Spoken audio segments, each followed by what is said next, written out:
大家好，我是星辰王小沈，在我旁边是一辆起亚的狮跑，是在下雨天之后，或者是这个洗完车以后，第二天在打方向或者是走颠簸路况的时候，底盘有一些异响。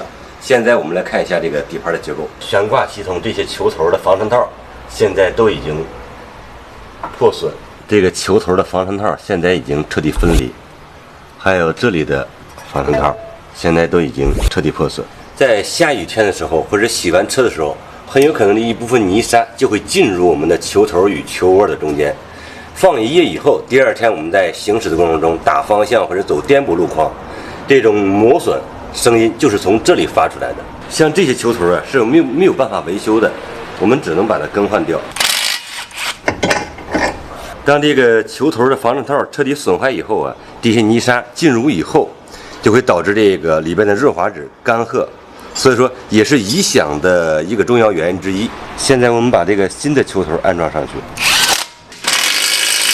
好，我们来打一下方向，测试一下。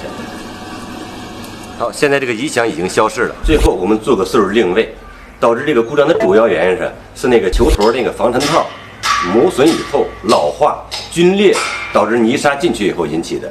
喜欢我们节目的朋友，请记得点赞加关注，咱们下期再见。西瓜视频。